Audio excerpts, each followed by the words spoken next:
MrBeast is such a unique individual. I think that's about the best way that I could possibly categorize him, because he's just so much more than an online content creator.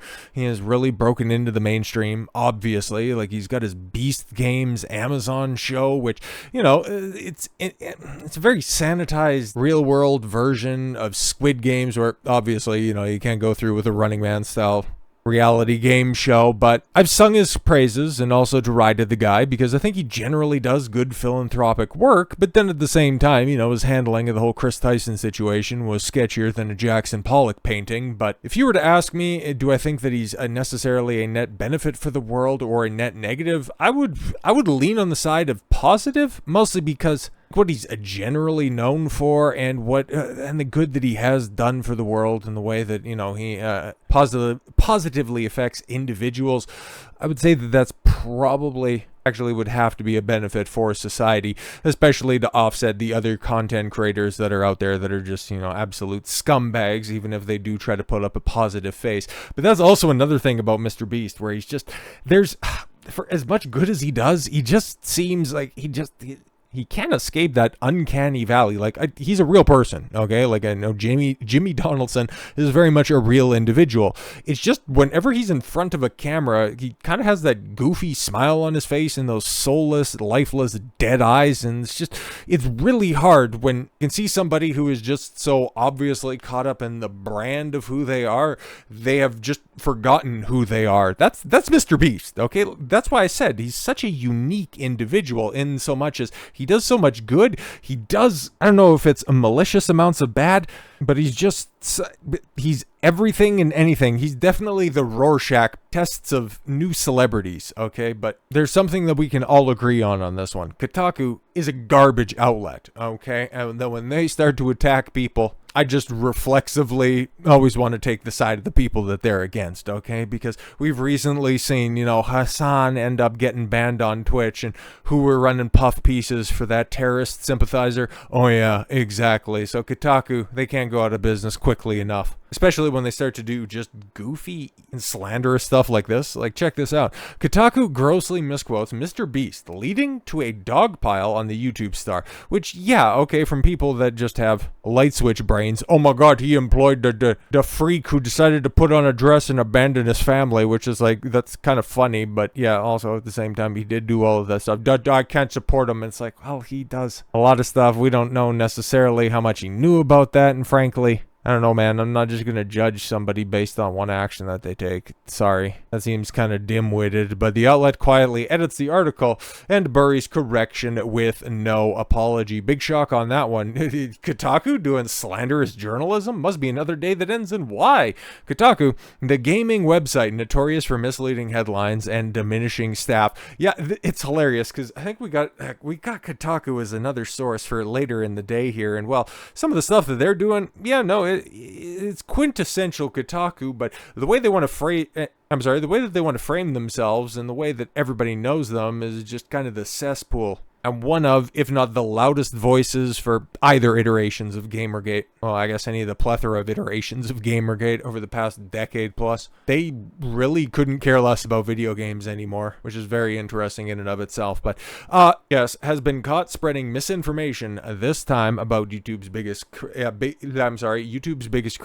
MrBeast. And yeah, what I wanted to say was misinformation. I hate that. They're liars.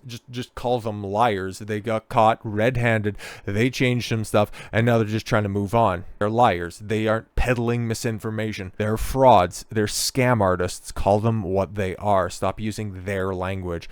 The problem, yes, is that their most recent controversy stems from an article written by Kotaku writer Zach Zuian, whatever. I thought there was like two people that work at Kotaku that are left. One includes the janitor.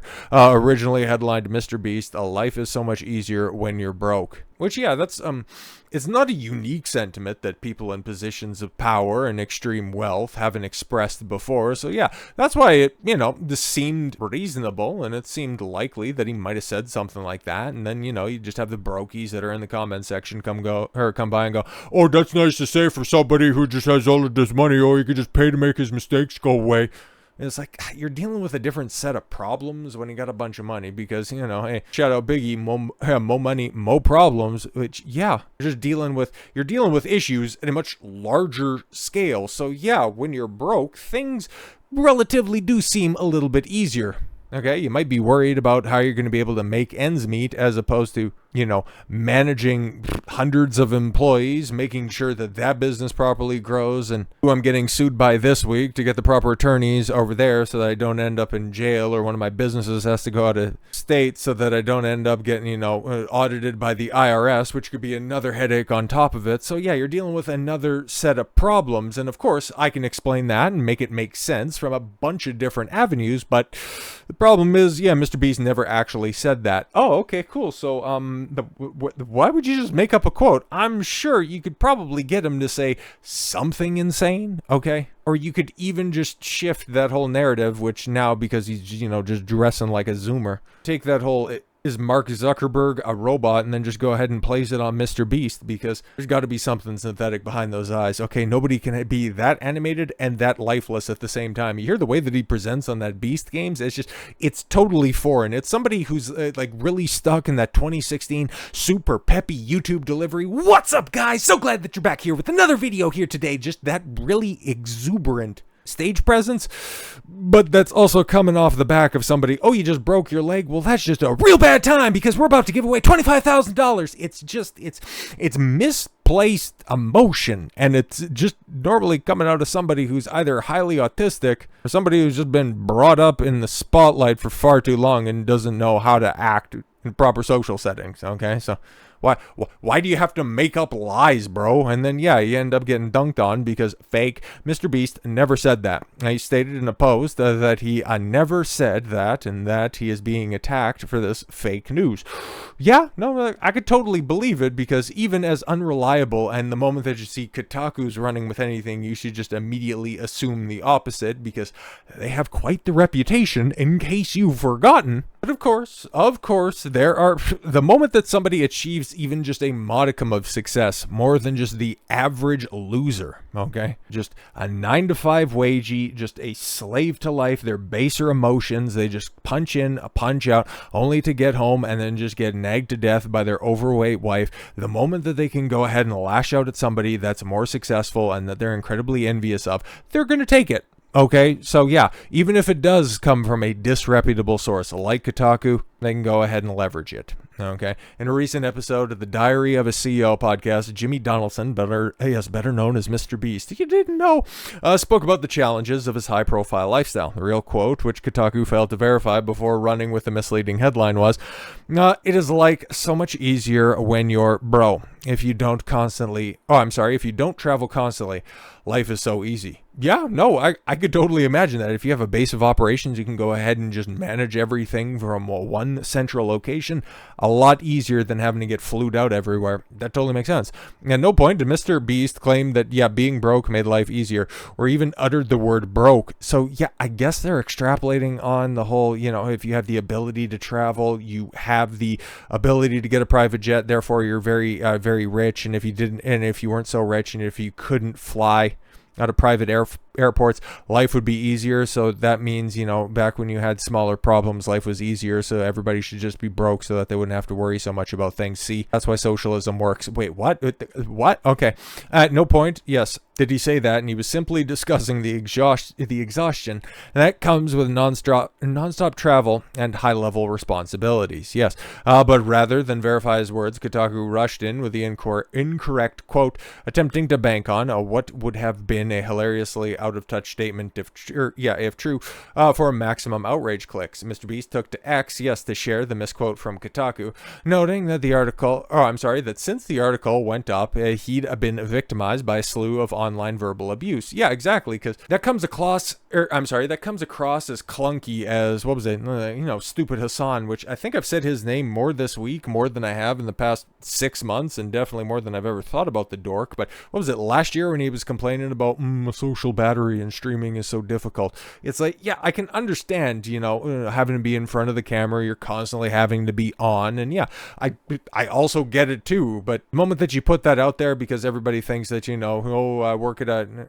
I work at a desk, I have to stare at a computer from 9 to 5, or, oh, I do a modicum of, manual labor, therefore it's basically like being in the salt mines for 14 hours. Like, yeah, I've worked in warehouses. I'm a certified personal trainer. Okay, I've actually sweat and bled at work before. I've worked in the oil field. I've done 16, 18-hour days. I've worked shit. We had like an equipment breakdown where you've had to be out on site for like 24 hours, 36 hours at a time. It's not great. It's not fun. I wouldn't recommend it. Wouldn't look forward to doing it again. But there's some times in different aspects. Yeah, hey, guess what? You can be taxed in different ways, physically and mentally. Like if you're streaming all the time, if you're creating videos all the time, you're constantly being creative in everything that you do. That's something that is completely and totally foreign to Hassan, but at least extrapolating on his topic and his, statement that streaming is the hardest thing that you can do.